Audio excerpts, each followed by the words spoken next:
નમસ્કાર વિદ્યાર્થી મિત્રો, સ્ટાર એજ્યુકેશન ચેનલમાં હું નરેશ સર આપ સૌનું હૃદયપૂર્વક હાર્દિક સ્વાગત કરું છું. મિત્રો, જો તમે મારી યુટ્યુબ ચેનલમાં નવા છો તો અત્યારે જ તેને સબસ્ક્રાઇબ કરો અને બેલ આઇકનની પ્રેસ કરો, જેથી મારા આવનારા દરેક વિડીયોની નોટિફિકેશન તમને મળતી રહેશે અને સૌથી પહેલાં તમે તેને નિહાળી શકશો. તો ચાલો આજે આપણે ધોરણ 11 પ્રકરણ 2 પરંપરાગત તર્કશાસ્ત્રની દ્રષ્ટિએ વિધાનો એના વિશે આપણે વાત કરવાના છીએ. તો ચાલો અહીં તમે સ્ક્રીન ઉપર જોઈ શકો છો કે એનો આખો ચાર્ટ જે છે, એટલે કે પ્રકરણની અંદર કઈ કઈ બાબતોનો સમાવેશ થાય છે તે બધી જ વસ્તુઓ અહીં મેન્શન કરવામાં આવેલી છે, જે તમે ચાર્ટના માધ્યમથી નિહાળી શકો છો. પરંપરાગત તર્કશાસ્ત્રની દ્રષ્ટિએ વિધાનો કે જેની અંદર શરૂઆતમાં આપણે પ્રસ્તાવના, વિધાનની વ્યાખ્યા એના વિશે વાત કરશું, ત્યારબાદ નિરૂપાતિક વિધાનો જે છે અને ત્યારબાદ એમાં વિવિધ પદોની વ્યાપ્તિ જે છે, આ દરેકે દરેક ટોપિક ઉપર આપણે વિગતવાર ચર્ચા કરવાના છીએ. તો ચાલો વિડીયોની શરૂઆત કરીએ. પરંપરાગત તર્કશાસ્ત્રની દ્રષ્ટિએ વિધાનો. સૌથી પહેલા આપણે પ્રસ્તાવના વિશે વાત કરીએ. પ્રસ્તાવના અને વિધાનની વ્યાખ્યા. મિત્રો, અહીં જોઈ શકો છો આપ કે અનુમાન એ માનસિક પ્રક્રિયા છે, જ્યારે દલીલ તેનું ભાષાકીય સ્વરૂપ છે.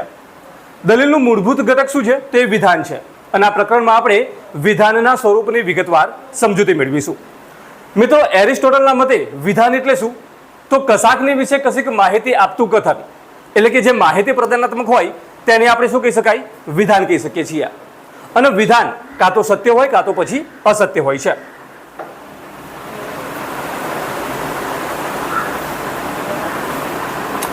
વિધાનના ઉદાહરણો જોઈએ આપણે તો અહીં કેટલાક ઉદાહરણો જે છે એ દર્શાવવામાં આવેલા છે. જે પ્રમાણે આપણે વાત કરી કે વિધાન કાં તો સત્ય હોય અથવા તો પછી અસત્ય હોય, તો એ તમે જોઈ શકો છો સર્વ માણસો મરણશીલ છે. આપણે બધા જાણીએ જ છીએ કે જેનો જન્મ થાય છે તેનું મૃત્યુ પણ થાય છે, એટલે કે બધા જ માણસો મરણશીલ છે. તો આ વિધાન કેવું કહેવાશે? તો સત્ય કહેવાશે. ગાંધીજી અમેરિકામાં જન્મ્યા હતા, તો આ વિધાન કેવું છે? અસત્ય છે. તેવી જ રીતે બધા જ ઉદાહરણો તમે જોઈ શકો છો, એટલે કે વિધાન કાં તો સત્ય હોય અથવા તો પછી અસત્ય હોય છે. વિધાન અને વાક્ય વચ્ચેનો તફાવત. મિત્રો, વારંવાર આપણે જે છે એ ક્યાંય પણ લખાણ જોઈએ, આપણે કોઈ પણ પ્રકારનું કથન હોય તો એને સામાન્ય રીતે આપણે વાક્ય કહીએ છીએ, પરંતુ એ તર્કશાસ્ત્રની પરિભાષા પ્રમાણે વિધાન અને વાક્ય આ બંને વચ્ચે તફાવત રહેલો છે. તો જોઈએ આ બંને વચ્ચેનો તફાવત શું છે. અહીં સ્ક્રીન ઉપર આપ જોઈ શકો છો કે બધા જ વાક્યો હોય એ વિધાનો કહી શકાય નહીં. માત્ર માહિતી પ્રદાનાત્મક વાક્યો હોય તેને જ આપણે શું કહીએ છીએ? વિધાન કહીએ છીએ. તેથી તાર્કિક દ્રષ્ટિએ વાક્ય પોતે વિધાન નથી, પરંતુ વાક્ય દ્વારા વ્યક્ત થતો અર્થ કે કથન એ વિધાન છે. માહિતી પ્રદાનાત્મક વાક્યો દ્વારા જ વિધાન વ્યક્ત થાય છે. પ્રશ્નાર્થ, ઉદ્ગાર, આજ્ઞાવાચક અને વિનંતીવાચક આ બધા જે છે એને શું કહી શકાય છે? વાક્યો કહી શકાય છે. ચલો આપણે ઉદાહરણ દ્વારા શીખીએ. અહીંયા તમે જોઈ શકો છો કે હંમેશા વિધાન ન હોય તેવા વાક્યો, મતલબ કે વિધાન કોને કહેવાય? તો જેમાં માહિતી પ્રદાનાત્મક હોય, એટલે કે માહિતી આપવામાં આવતી હોય તેવું કથન, એને આપણે શું કહીએ છીએ? તો વિધાન કહીએ છીએ. પણ અહીંયા તમે જોઈ શકો છો કે 4 વાક્યો દર્શાવવામાં આવેલા છે. કયા કયા 4 વાક્યો છે? તો સૌથી પહેલા તમારો શૈક્ષણિક અનુભવ કેટલો, આને આપણે શું કહીશું? તો પ્રશ્નાર્થ વાક્ય તરીકે ઓળખીશું. ત્યારબાદ વાહ વાહ, એટલે કે એને આપણે આશ્ચર્ય વાક્ય કહીશું. નિયમિત યોગ કરો, જ્યારે પણ આજ્ઞા આપવામાં આવતી હોય છે તો એને આપણે આજ્ઞાર્થ વાક્ય તરીકે ઓળખીએ છીએ. અને ત્યારબાદ મહેરબાની કરીને અવાજ કરશો નહીં, તો અહીંયા આપણે જોઈ શકીએ છીએ કે વિનંતીનો ભાવ સૂચવવામાં આવેલો છે, એટલે કે વિનંતી સૂચક છે એ પણ શું કહી શકાય? તો વાક્ય કહી શકાય. તો 4 બાબતો આપણે શીખ્યા: પ્રશ્નાર્થ, આશ્ચર્યજનક, આજ્ઞાર્થ અને વિનંતી. જો આ 4 બાબતો હોય તો આપણે એને શું કહી શકશું? તો વાક્ય કહી શકશું. એ સિવાયના જે બીજા બધા હોય છે એને આપણે શું કહીશું? તો વિધાન કહીશું. કે જે માહિતી પ્રદાનાત્મક હોય, એટલે કે જેમાં કશાકના વિશે કશે માહિતી આપવામાં આવેલી હોય તેને આપણે વિધાન તરીકે ઓળખીએ છીએ. તે સિવાય જે આ 4 બાબતો છે, પ્રશ્નાર્થ, આશ્ચર્ય, આજ્ઞાર્થ અને વિનંતી, આ 4 શું કહી શકાશે? તો એને આપણે વાક્ય તરીકે ઓળખી શકીશું.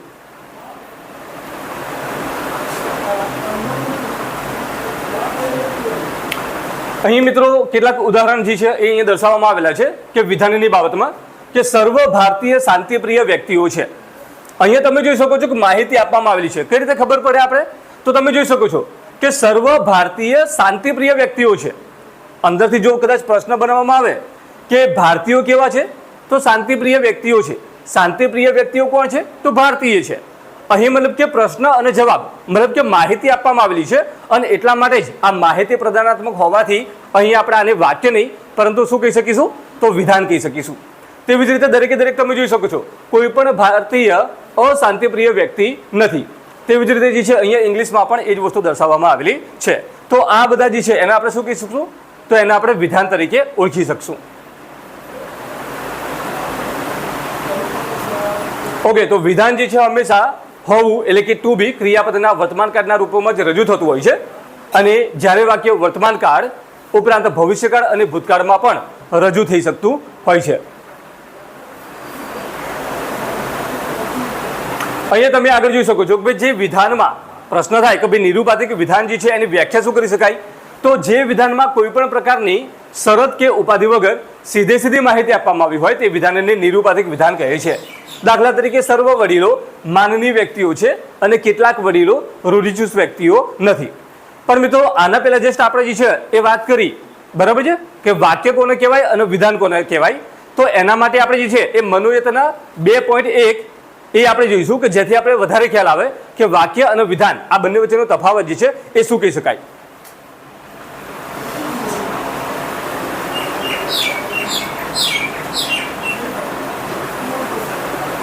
ઓકે મિત્રો, તમે અહીંયા જોઈ શકો છો મનોયતના 2.1 કે જેમાં વાક્ય અને વિધાન આ બંને જે છે એ ઓળખવાના છે. કુલ 10 પ્રશ્નો આપવામાં આવેલા છે. આ 10 પ્રશ્નો જે છે એમાં વાક્ય કયા છે અને વિધાન કયા છે તેના વિશે આપણે માહિતી મેળવીએ.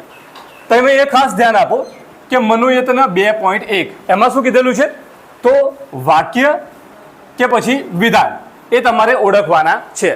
તો ચલો સ્ટાર્ટ કરીએ. આપણે કુલ 10 બાબતો જે છે અહીંયા દર્શાવવામાં આવેલી છે. સૌથી પહેલા કેટલાક કલાકારો ખાદીધારી છે. મિત્રો અહીં જોઈ શકો છો કે જે પ્રમાણે આપણે વ્યાખ્યા જોઈ કે જે કથનમાં જેમાં કશાકના વિશે કશીક માહિતી આપવામાં આવેલી હોય એટલે કે માહિતી પ્રદાનાત્મક હોય એને આપણે શું કહીએ છીએ તો એને આપણે વિધાન તરીકે ઓળખીશું. તે સિવાયના વાક્યો કેવા છે તો એ તમે જોઈ શકો છો કે કેટલાક કલાકારો ખાદીધારી છે. કલાકારો કેવા છે તો ખાદીધારી છે. ખાદીધારી કોણ છે તો કલાકારો છે. તો અહીંયા માહિતી પ્રદાન થતી હોય છે એટલા માટે આપણે જે છે આને શું કહી શકીશું તો આને આપણે વિધાન તરીકે ઓળખશું. ઓકે, ખેમી ખમીરવંતી છે એ પણ શું કહેવાશે તો અહીંયા પણ માહિતી આપવામાં આવેલી છે એટલે એ પણ વિધાન કહેવાશે. વહેલા ઉઠવાની ટેવ પાડો બરાબર, તો અહીંયા જે છે એ આજ્ઞા આપવામાં આવેલી છે એટલે આ વાક્ય કહેવાશે. પરંતુ કેવું વાક્ય કહેવામાં આવશે તો એ આજ્ઞાર્થ બરાબર છે. આજ્ઞાર્થ વાક્ય જે છે એ કહેવામાં આવશે. અતિ જ્ઞાન ખંડ કાવ્ય છે. ખંડ કાવ્ય કયું છે અતિ જ્ઞાન શું છે તે ખંડ કાવ્ય છે. તો અહીં તમે જોઈ શકો છો કે માહિતી આપવામાં આવેલી છે એટલે આને આપણે શું કહીશું તો આને આપણે વિધાન તરીકે ઓળખીશું. ત્યાર પછી જો તમે સરસ સરસ અહીં તમે જોઈ શકો છો ચિહ્ન બરોબર છે ઉદ્ગાર એ પ્રમાણે આપવામાં આવેલી છે. તો અહીંયા સરસ સરસ અથવા તો પછી વાવ બરોબર છે આ પ્રમાણે જ્યારે પણ આપણે જે છે એ વાત કરતા હોઈએ તો આ વાક્ય કહેવાશે. કયું વાક્ય કહેવાશે તો આશ્ચર્ય વાક્ય કહી શકાય આને. આકાશ વાદળ છાયું છે તો આ જે છે એ શું છે તો એને આપણે શું કહીશું તો વિધાન તરીકે ઓળખીશું. માણસો અનુભવોથી ઘડાય છે એ પણ શું કહી શકાય તો એને પણ આપણે જે છે એ વિધાન તરીકે ઓળખીશું. મહેરબાની કરીને વચ્ચે બોલશો નહીં. અહીંયા તમે જુઓ કે મહેરબાની એટલે કે વિનંતીનો ભાવ સૂચવવામાં આવેલું છે તો એટલા માટે આપણે જે છે આને શું કહીશું વિનંતી સૂચક વાક્ય તરીકે ઓળખશું બરાબર. કેટલાક પુસ્તકો ઉપયોગી છે તો આ શું કહેવાશે તો આને આપણે શું કહીશું વિધાન, કારણ કે માહિતી જે છે અંદર દર્શાવવામાં આવેલી છે એટલે કે માહિતી પ્રદાનાત્મક કથન છે એટલા માટે આપણે તેને વિધાન કહીશું. ત્યાર પછી તમારો અભ્યાસ કેટલો અહીંયા તમે જોઈ શકો છો પ્રશ્નાર્થ આપવામાં આવેલું છે તો આ પ્રશ્નાર્થ જે છે એને આપણે શું કહી શકશું વાક્ય તરીકે ઓળખીએ છીએ. તો આશા રાખીએ છીએ કે મનોયતના 2.1 જે છે એ તમને ખ્યાલ આવી ગયેલો છે. હવે આપણે નિરૂપાધિક વિધાનની વ્યાખ્યા વિશે માહિતી મેળવીએ. જે વિધાનમાં કોઈ પણ પ્રકારની શરત કે ઉપાધિ વગર સીધી માહિતી આપવામાં આવી હોય તે વિધાનને નિરૂપાધિક વિધાન કહે છે. દાખલા તરીકે અહીં ઉદાહરણ આપવામાં આવ્યું છે કે સર્વ વડીલો માનનીય વ્યક્તિઓ છે તો આ નિરૂપાધિક વિધાનનું ઉદાહરણ કહી શકાય. તેવી જ રીતે બીજું ઉદાહરણ આપવામાં આવ્યું છે કે કેટલાક વડીલો રૂઢિચુસ્ત વ્યક્તિઓ નથી તો આને પણ આપણે નિરૂપાધિક વિધાન તરીકે ઓળખી શકીએ છીએ. આ ઉપરાંત તમે જોઈ શકો છો કે નિરૂપાધિક વિધાનનું બંધારણ કઈ રીતે છે. તો નિરૂપાધિક વિધાનના બંધારણમાં આપણે વાત કરીએ તો એમાં કુલ 3 અંગો દર્શાવવામાં આવેલા છે જેમાં તમે જોઈ શકો છો ઉદ્દેશ્ય પદ, વિધેય પદ અને સંયોજક. તો ઉદ્દેશ્ય પદ કોને કહીશું આપણે? તો જેના વિશે મતલબ કે જે માહિતી અપાય છે, જેના વિશે મતલબ કે માહિતી અપાય છે એ ઉદ્દેશ્ય પદ છે, અને જે માહિતી અપાય છે તેને આપણે વિધેય પદ તરીકે ઓળખીએ છીએ. જે ઉદ્દેશ્ય પદ અને વિધેય પદને જોડવાનું કામ કરે છે તેને આપણે શું કહીએ છીએ? તો સંયોજક કહીએ છીએ. સંયોજકમાં કઈ બાબતોનો સમાવેશ થાય? કાં તો છે આવે અથવા તો પછી નથીનો સમાવેશ થતો હોય છે. તો ઉદ્દેશ્ય પદ અને વિધેય પદ આપણે કઈ રીતે ઓળખી શકીએ? તો એના માટે આપણે મનોયતના 2.2 એના વિશે આપણે માહિતી મેળવીએ. અહીંયા તમે જોઈ શકો છો સ્ક્રીન ઉપર કે મનોયતને 2.2 અહીંયા તમે જોઈ શકો છો કે અહીં શું કરવાનું છે? તો ઉદ્દેશ્ય પદ અને વિધેય પદ એ કયા છે તે તમારે અહીં ઓળખવાના છે. તો કુલ 10 પ્રશ્નો આપવામાં આવેલા છે. આ 10 પ્રશ્નોની અંદર આપણે ઉદ્દેશ્ય પદ અને વિધેય પદ ઓળખીને બતાવીએ. સૌથી પહેલા તમે જુઓ કે પહેલો પ્રશ્ન આપવામાં આવેલું છે, સર્વ વેપારીઓ સાહસિક છે. અહીંયા તમે જુઓ કે વેપારીઓ અને સાહસિક આ 2 પદ આપવામાં આવેલ છે. જે પ્રથમ પદ છે એને આપણે શું કહીશું? ઉદ્દેશ્ય પદ કહીશું, અને જે બીજું પદ જે છે એને આપણે શું કહીશું? વિધેય પદ તરીકે ઓળખીશું. મિત્રો શોર્ટમાં ઉદ્દેશ્ય પદ માટે ઉનો ઉપયોગ થાય છે અને વિધેય પદ માટે વીનો ઉપયોગ કરીએ છીએ. તો અહીં ઉ એટલે કે ઉદ્દેશ્ય પદ અને વી એટલે કે વિધેય પદ આપણે સમજવાનું રહેશે. બીજો પ્રશ્ન જોઈએ, કેટલીક દવાઓ કડવી હોતી નથી. અહીં દવાઓ છે એને આપણે ઉદ્દેશ્ય પદ કહીશું, અને કડવી હોતી નથી, બરોબર છે, એટલે કે સેકન્ડ પદ જે છે, બરોબર છે, એને આપણે વિધેય પદ તરીકે ઓળખીશું. નથી છે એ સંયોજક છે તે પણ સંયોજક છે. અહીં આપણે માત્ર ને માત્ર ઉદ્દેશ્ય પદ અને વિધેય પદ આ બંને જ વિશે માહિતી આપણે મેળવવાની છે. ત્રીજો પ્રશ્ન જોઈએ, કોઈ પણ ક્રોધી માણસ શાંતિ પામતો નથી. તો અહીં ક્રોધી માણસ એ શું કહેવાશે? ઉદ્દેશ્ય પદ કહેવાશે, અને શાંતિ પામતો, બરોબર છે, એટલે કે શાંતિ જે છે અહીંયા એ વિધેય પદ તરીકે ઓળખાશે. આગળ ચોથો પ્રશ્ન જોઈએ, કેટલાક મકાન માલિકો સારા છે. તો મકાન માલિકો એ ઉદ્દેશ્ય પદ છે, જ્યારે સારા એ વિધેય પદ છે. એના પછીનો પાંચમો પ્રશ્ન જોઈએ, સર્વ પ્રેમીઓ લાગણી પ્રધાન છે. અહીં પ્રેમીઓ એ ઉદ્દેશ્ય પદ છે, જ્યારે લાગણી પ્રધાન છે એ વિધેય પદ કહી શકાય. છઠ્ઠો પ્રશ્ન, કેટલાક પદાર્થો પ્રવાહી છે. તો એ જોઈએ આપણે કે પદાર્થો અને પ્રવાહી. પદાર્થો જે છે એ પહેલું પદ છે જેને આપણે ઉદ્દેશ્ય પદ તરીકે ઓળખીશું, એના માટે આપણે ઉ લખશું, અને પ્રવાહી બીજો પદ છે એટલે આપણે એને વિધેય પદ અહીં આપણે લખશું વી. પરીક્ષામાં પણ તમારે જે છે એ ઉદ્દેશ્ય પદ કયું છે અને વિધેય પદ કયું છે તે તમારે આ રીતે દર્શાવવાનું રહેશે, જેમાં ઉદ્દેશ્ય પદ બરાબર પદાર્થો અને વિધેય પદ બરાબર પ્રવાહી, અથવા તો પદાર્થો જે છે એ ઉદ્દેશ્ય પદ છે અને પ્રવાહી છે એ વિધેય પદ છે. આ પ્રમાણે તમારે પરીક્ષામાં લખવાનું રહેશે. ત્યારબાદ 7મા નંબર ઉપર આપણે વાત કરીએ, સબરી રામ ભક્ત છે. અહીં તમે જુઓ કે આગળ જે પ્રમાણે આપવામાં આવ્યું છે, સર્વ, કેટલીક, કોઈ પણ, કેટલાક, એવું કંઈ દર્શાવવામાં આવેલું નથી. સીધું જ વિધાન જે છે એ શરૂ થઈ જાય છે. અહીંયા 2 પદ, સબરી અને બીજું પદ રામ ભક્ત. તો સબરી જે છે એ ઉદ્દેશ્ય પદ કહેવાશે, રામ ભક્ત છે એ આપણે વિધેય પદ કહીશું. 8મા નંબરમાં કેટલાક યુવાનો આશાવાદી છે. તો એ તમે જોઈ શકો છો, યુવાનો આશાવાદી. યુવાનો છે એ ઉદ્દેશ્ય પદ છે, જ્યારે આશાવાદી જે છે એ વિધેય પદ કહી શકાય. 9મા નંબરમાં કેટલાક નાટકો સુંદર છે. નાટકો અને સુંદર, નાટકો ઉદ્દેશ્ય પદ અને સુંદર છે એ વિધેય પદ. અને 10મા નંબરનું છેલ્લું જોઈએ આપણે કે કેટલાક મંદિરો સ્વચ્છ નથી. મંદિરો સ્વચ્છ, મંદિરો ઉદ્દેશ્ય પદ અને સ્વચ્છ એ વિધેય પદ. મિત્રો આશા રાખીએ છીએ કે મનોયતના 2.2 જેમાં ઉદ્દેશ્ય પદ અને વિધેય પદ ઓળખવાના હતા એના વિશે તમે સમજી ગયા છો. Thank you. મિત્રો હવે આપણે ઇયતાની દ્રષ્ટિએ નિરૂપાધિક વિધાનના પ્રકાર અને ત્યારબાદ ગુણની દ્રષ્ટિએ નિરૂપાધિક વિધાનના પ્રકાર વિશે માહિતી મેળવીએ. સૌથી પહેલા આપણે વાત કરીએ કે નિરૂપાધિક વિધાનના પ્રકાર જે છે એમાં મુખ્યત્વે 2, એટલે કે ઇયતાની દ્રષ્ટિએ અને ત્યારબાદ ગુણની દ્રષ્ટિએ એમ 2 પ્રકારો પડે છે. ઇયતાની દ્રષ્ટિએ નિરૂપાધિક વિધાનના જે પ્રકાર જે છે એમાં તમે જુઓ તો ઇયતા એટલે કે ઉદ્દેશ્ય પદ દ્વારા નિર્દેશાતા વર્ગના કેટલાક સભ્યોનો ઉલ્લેખ થયો છે. તે આ દ્રષ્ટિએ 2 પ્રકાર પડે છે. કયા 2 પ્રકાર છે? તો સર્વદેશી નિરૂપાધિક વિધાન અને ત્યારબાદ એકદેશી નિરૂપાધિક વિધાન. જોઈએ વિગતવાર. સર્વદેશી નિરૂપાધિક વિધાન જે છે એમાં શું કીધેલું છે? તો ઉદ્દેશ્ય પદના સર્વ સભ્યોનો ઉલ્લેખ થાય છે. દાખલા તરીકે સર્વ માણસો મરણશીલ છે. અહીંયા તમે જોઈ શકો છો સર્વ એટલે કે બધા જ આવી ગયા. તો સર્વ સભ્યોનો ઉલ્લેખ થતો હોય તો આપણે એને સર્વદેશી તરીકે ઓળખી શકીએ છીએ. ત્યાર પછી આપણે વાત કરીએ એકદેશી નિરૂપાધિક વિધાન. તો એમાં આપણે જોઈએ તો ઉદ્દેશ્ય પદના કેટલાક સભ્યોનો ઉલ્લેખ થાય તો આપણે એને એકદેશી નિરૂપાધિક વિધાન તરીકે ઓળખીએ છીએ. ઉદાહરણ દ્વારા સમજીએ. કેટલાક માણસો મરણશીલ છે. તો એ તમે જોઈ શકો છો કે કેટલાક એટલા માટે શું છે? એકદેશી છે. જ્યારે ઉપરના ઉદાહરણમાં આપણે જોયું કે સર્વ એટલે કે સર્વદેશી. તો જો સર્વ હોય તો સર્વદેશી અને કેટલાક હોય તો એકદેશી, એમ બે પ્રકારો પડે છે. ત્યાર પછી આપણે વાત કરીએ ગુણની દ્રષ્ટિએ નિરૂપાધિક વિધાનના પ્રકારો. તો અહીંયા તમે જોઈ શકો છો કે ગુણ, ક્વોલિટી એટલે ઉદ્દેશ્ય પદ અને વિધેય પદ વચ્ચેના વર્ગ સમાવેશન સંબંધનો સ્વીકાર કે નિષેધ. એની દ્રષ્ટિએ મતલબ કે જે છે એ બે પ્રકારો પડતા હોય છે, જેમાં વિધિવાચક નિરૂપાધિક વિધાન અને ત્યારબાદ નિષેધવાચક નિરૂપાધિક વિધાન. વિધિવાચકમાં આપણે કહીએ તો સંબંધોનો સ્વીકાર થાય છે, જ્યારે નિષેધવાચકમાં સંબંધોનો નિષેધ થાય છે. ઉદાહરણ દ્વારા જોઈએ. સર્વ માણસો મરણશીલ છે અને નિષેધવાચકમાં કોઈ પણ માણસ અમર નથી. જો છે આવે તો વિધિવાચક કહેવાશે અને નથી આવે છે તો આપણે એને નિષેધવાચક તરીકે ઓળખીશું. તો આમ જોવા જઈએ તો ઇયતા અને ગુણની દ્રષ્ટિએ કુલ મળીને 4 વિધાનના પ્રકારો પડતા હોય છે, જે તમે અહીં સ્ક્રીન ઉપર જોઈ શકો છો. સર્વદેશી વિધિવાચક વિધાન, સર્વદેશી નિષેધવાચક વિધાન, એકદેશી વિધિવાચક વિધાન અને એકદેશી નિષેધવાચક વિધાન. તો એ તમે જોઈ શકો છો કે હા, ના, હ, ન એમ કુલ 4 પ્રકારોનો સમાવેશ થાય છે, જે ઇંગ્લિશમાં AEIO એ પ્રમાણે પણ ઓળખીએ છીએ. અહીંયા તમે દરેકે દરેકના ફોર્મેટ જે છે એ તમે જોઈ શકો છો કે સર્વદેશી વિધિવાચક વિધાન હોય તો એ કયા પ્રકારે જોવા મળે? તો સર્વ ઉ વી છે. ઉ એટલે કે ઉદ્દેશ્ય પદ, વી એટલે કે વિધેય પદ. એટલે કે સર્વ ઉદ્દેશ્ય પદ, વિધેય પદ છે.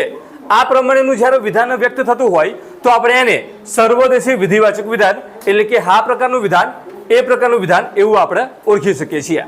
ત્યાર પછી આપણે વાત કરીએ જો કોઈ પણ વિધાનની શરૂઆત કોઈ પણથી થતી હોય અને છેલ્લે નથી આવતું હોય. મિત્રો એ તમે જોઈ શકો છો કે દરેકે દરેકની અંદર ઉદ્દેશ્ય પદ અને વિધેય પદ એ તો તમને જોવા મળવાનું જ છે, પણ સાથે સાથે વિધાનની ઓળખ કઈ રીતે થશે? તો જો સર્વ છે આપવામાં આવેલું હોય તો સર્વદેશી વિધાન કહેવાશે એટલે કે હા પ્રકારનું વિધાન કહેવાશે. કોઈ પણ નથી તો સર્વદેશી નિષેધવાચક એટલે કે ના પ્રકારનું વિધાન કહેવાશે. કેટલાક છે એ પ્રમાણેની ફોર્મેટ હોય તો એકદેશી વિધિવાચક એટલે કે હ પ્રકારનું વિધાન કહેવાશે અને કેટલાક નથી તો ન પ્રકારનું એટલે કે ઓ પ્રકારનું વિધાન કહેવાશે. મિત્રો આ જ વસ્તુ આપણે કોષ્ટક દ્વારા સમજવાનો પ્રયત્ન કરીએ. તો અહીંયા સ્ક્રીન ઉપર તમે જોઈ શકો છો કે નિરૂપાધિક વિધાનના જે 4 પ્રકારો જે છે આ 4 પ્રકારો અંગેનું કોષ્ટક જે છે એ આપ અહીં સ્ક્રીન ઉપર જોઈ શકો છો, જેમાં તમે વિધાનનો પ્રકાર હા, ના, હ, ન એટલે કે AEIO આ 4 પ્રકાર તમે જોઈ શકો છો. અહીંયા તમે જુઓ કે કોઈ પણ વિધાન હોય એ વિધાનની અંદર 4 મુખ્યત્વે બાબતોનો સમાવેશ હોય છે: ઇયતા દર્શક, ઉદ્દેશ્ય પદ, વિધેય પદ અને સંયોજક. અહીંયા તમે જુઓ કે ઉદ્દેશ્ય પદ માટે ઉ વાપરેલું છે, વિધેય પદ માટે અહીં વી વાપરવામાં આવેલું છે. બરાબર, જે કોઈ પણ હોઈ શકે. પણ વિધાનના જે 4 પ્રકારો છે હા, ના, હ, ન એની ઓળખ કઈ રીતે થઈ શકે? તો અહીંયા તમે જોઈ શકો છો કે ઇયતા દર્શક જો પહેલા સર્વ આપેલું હોય અને સૌથી છેલ્લે છે આપેલું હોય તો એ વિધાન કયા પ્રકારનું છે? હા પ્રકારનું છે. જો પહેલા કોઈ પણ આપેલું હોય અને છેલ્લે નથી આપવામાં આવેલું હોય તો એ વિધાન કયા પ્રકારનું ગણાશે? ના પ્રકારનું ગણાશે. કેટલાક છે તો વિધાન હ પ્રકારનું છે અને કેટલાક નથી તો વિધાન જે છે એ ન પ્રકારનું છે. તો હા, ના, હ, ન સર્વ છે, કોઈ પણ નથી, કેટલાક છે અને કેટલાક નથી. આ પ્રમાણે જે છે એ આપણે વિધાનની ઓળખ કરી શકીએ છીએ. તો આના ઉપરથી મિત્રો આપણે જે છે હવે મનોયતન 2.3 જેની અંદર મતલબ કે કીધેલું છે કે નીચે આપેલા નિરૂપાધિક વિધાનોના પ્રકાર ઓળખાવો, તેના વિશે આપણે વાત કરીશું. તો એ તમે જોઈ શકો છો કે નિરૂપાધિક વિધાનના જે છે તમારા પરીક્ષાની અંદર આ પ્રમાણેનો પ્રશ્ન આપવામાં આવેલો હોય તો તમે નિરૂપાધિક વિધાનના પ્રકાર કઈ રીતે ઓળખાવશો? તો એના માટે જે છે એ આપણે જે હાલ કોષ્ટક વિશે વાત કરી એ કોષ્ટક આપણે આવડતો હોવો જોઈએ. અહીંયા તમે જોઈ શકો છો કે આપણે ધ્યાન શું રાખવાનું છે? તો ઉદ્દેશ્ય પદ અને વિધેય પદ એ જે છે એ બદલાયા કરશે, પરંતુ એ તમે જોઈ શકો છો કે કોઈ પણ વિધાન હોય એમાં ઇયતા દર્શક અને સંયોજક જેના આધાર ઉપરથી આપણે એ વિધાન કયા પ્રકારનું છે એના વિશે આપણે ખ્યાલ આવતો હોય છે. જેમ કે પ્રથમ ઉદાહરણ તમે જોશો અહીંયા જે વિધાન આપવામાં આવેલું છે કે સર્વ ત્રિકોણના ખૂણાનો સરવાળો 180 અંશ છે. અહીંયા આપણે જે છે એ બે જ વસ્તુ ધ્યાનમાં રાખવાની છે. સૌથી પહેલા શું આપેલું છે? સર્વ આપેલું છે અને છેલ્લે શું છે આપવામાં આવેલું છે. તો એટલા માટે આ જે છે કયા પ્રકારનું વિધાન કહી શકાય? તો હા પ્રકારનું વિધાન કહી શકાય. ઇંગ્લિશમાં આપણે એને શું કહીશું? એ. અને જો એનું ફૂલ ફોર્મ જોઈએ તો સર્વદેશી વિધિવાચક વિધાન એ પ્રમાણે આપણે એને ઓળખી શકીશું. તો પરીક્ષામાં તમારે આ બધી જ વસ્તુ જે છે તમારે લખવાની રહેશે. ત્યાર પછી બીજું ઉદાહરણ જે છે એ આપણે જોઈએ. કોઈ પણ માણસ સંપૂર્ણ વ્યક્તિ નથી. આ વિધાનમાં તમે જોઈ શકો છો, સૌથી પહેલા શું લખેલું છે? કોઈ પણ, અને છેલ્લે શું છે? નથી. તો આ કયો પ્રકાર થયો કહેવાય? તો જો કોઈ પણ નથી એ પ્રમાણે આવતું હોય તો એ વિધાન ના પ્રકારનું કહી શકાય. ત્યાર પછી ત્રીજા નંબર ઉપર કેટલાક માણસો વ્યસની વ્યક્તિઓ નથી. તો એ તમે જુઓ કે કેટલાક નથી, તો કેટલાક નથી તો કયો પ્રકાર કહેવાશે? અહીંયા ન પ્રકાર કહેવાશે. ચોથા નંબર ઉપર કેટલાક પહેરવેશ શિષ્ટ છે. આપણે આ જ જોવાનું છે, કેટલાક છે અને છે. તો જો કેટલાક છે એ પ્રમાણેનું વિધાન હોય તો એ કયા પ્રકારનું કહેવાશે? તો હ પ્રકારનું વિધાન કહેવાશે. પાંચમા નંબર ઉપર કેટલાક અલંકારો મીનાકારી વસ્તુઓ છે. કેટલાક છે એટલે કે આ પણ જે છે એ હ પ્રકારનું વિધાન કહેવાશે. છઠ્ઠા નંબર ઉપર કેટલાક ફૂલો સુગંધિત નથી. અહીંયા તમે જુઓ કે કેટલાક નથી, નથી આપવામાં આવેલું છે, આગળ કેટલાક છે એટલે કે ન પ્રકારનું વિધાન કહેવાશે. સાતમા નંબર ઉપર સર્વ વિદ્યાર્થીઓ અભ્યાસી વ્યક્તિઓ છે. સર્વ છે એટલે કે હા પ્રકારનું વિધાન કહેવાશે. આઠમા નંબરમાં કોઈ પણ પ્રમેય અસિદ્ધ નથી. કોઈ પણ નથી એટલે કે કયા પ્રકારનું કહેવાશે? ના પ્રકારનું વિધાન કહી શકાય. નવમા નંબર ઉપર કેટલાક યુવાનો ખેલદિલ વ્યક્તિઓ છે. કેટલાક છે એટલે કે હ પ્રકારનું વિધાન. અને 10મું છેલ્લું વિધાન સર્વ કારીગરો ઉદ્યમી વ્યક્તિઓ છે. અહીંયા તમે જુઓ કે સર્વ છે એટલે કે હા પ્રકારનું વિધાન કહેવાશે. તો મિત્રો 10 વિધાન જે છે એ આપણે જોઈ લીધા અને એની અંદર વિધાનનો પ્રકાર શું લાગુ પડે છે તેના વિશે આપણે માહિતી આપી. આશા રાખીએ છીએ કે આ વિડીયો તમને પસંદ પડ્યો હશે. તો ચેનલને હજુ પણ સબસ્ક્રાઇબ કરવાની બાકી હોય તો તમે સબસ્ક્રાઇબ કરી શકો છો. આભાર. મિત્રો હવે આપણે નિરૂપાધિક વિધાનમાં પદોની વ્યાપ્તિ વિશે વાત કરીશું. મિત્રો અહીંયા તમે કોષ્ટક જોઈ શકો છો કે નિરૂપાધિક વિધાનમાં જે 4 પ્રકારો જે છે જેના વિશે આપણે અગાઉના વિડીયોમાં આપણે વાત કરી, તો એ તમે જોઈ શકો છો કે હા, ના, હ અને ન. આ 4 પ્રકારોની અંદર ઉદ્દેશ્ય પદ અને વિધેય પદ એની વ્યાપ્તિ આપણે જણાવવાની છે. એટલે કે વ્યાપ્ત હોય કે અવ્યાપ્ત હોય. તો એ તમે જોઈ શકો છો કે જો હા પ્રકારનું વિધાન હોય એટલે કે સર્વ છે એ પ્રમાણેનું વિધાન હોય તો તેમાં ઉદ્દેશ્ય પદ કેવું હોય છે? તો વ્યાપ્ત હોય છે. અને વિધેય પદ કેવું હોય છે? તો અવ્યાપ્ત હોય છે. ત્યાર પછી જો ના પ્રકારના વિધાનની વાત કરીએ તો એમાં ઉદ્દેશ્ય પદ અને વિધેય પદ બંને કેવા હોય છે? વ્યાપ્ત હોય છે. હ પ્રકારના વિધાનની અંદર ઉદ્દેશ્ય પદ અને વિધેય પદ બંને કેવા હોય છે? તો અવ્યાપ્ત હોય છે. અને ત્યારબાદ સૌથી છેલ્લે ન પ્રકારનું જો વિધાન હોય તો એમાં ઉદ્દેશ્ય પદ અવ્યાપ્ત હોય છે અને વિધેય પદ જે છે એ વ્યાપ્ત હોય છે. મિત્રો જો આ વ્યાપ્તિ અંગેના કોષ્ટક જે છે એ તમને આવડતું હોય તો જ તમે પરીક્ષાની અંદર આ પ્રશ્નોના જવાબ તમે લખી શકશો. અહીંયા તમે જોઈ શકો છો મનોયતના 2.4 કે જેની અંદર નીચે આપેલા નિરૂપાધિક વિધાનના પ્રકાર જણાવી પદોની વ્યાપ્તિ જણાવો. શું કીધેલું છે અહીંયા? પદોની વ્યાપ્તિ આપણે જણાવવાની છે. નીચે નિરૂપાધિક વિધાન જે છે એ આપવામાં આવેલા છે તો આપણે એનો પ્રકાર જણાવવાનો છે. એટલે કે હા, ના, હ, ન આ 4માંથી કયા પ્રકારનું વિધાન છે સૌથી પહેલા તો આપણે એ જણાવવાનું છે. અને ત્યાર પછી શું કરવાનું છે આપણે? તો પદોની વ્યાપ્તિ એટલે કે વ્યાપ્ત આવશે કે અવ્યાપ્ત આવશે, ઉદ્દેશ્ય પદ કયું છે ને વિધેય પદ કયું છે, તો એ પ્રમાણે આપણે જે છે એ જોઈએ. તો સૌથી પહેલા તમે જોઈ શકો છો અહીંયા કોઈ પણ કુંવારી વ્યક્તિ પરણેલી વ્યક્તિ નથી. અહીંયા તમે જુઓ એક તો કુંવારી વ્યક્તિ અને બીજું છે પરણેલી વ્યક્તિ. આપણે શું જણાવવાનું છે? ઉદ્દેશ્ય પદ અને વિધેય પદ. તો આ એક ઉદ્દેશ્ય પદ છે, આ એક વિધેય પદ છે. એના વિશેની વ્યાપ્તિ જણાવવાની છે. પણ સૌથી પહેલા કોઈ પણ નથી. જો કોઈ પણ નથી હોય તો શું આવશે? તો ના પ્રકારનું વિધાન બનશે. બરાબર, જેના વિશે આપણે જે છે અગાઉ પણ વાત કરેલી છે કે કોઈ પણ નથી તો ના પ્રકારનું વિધાન બન્યું.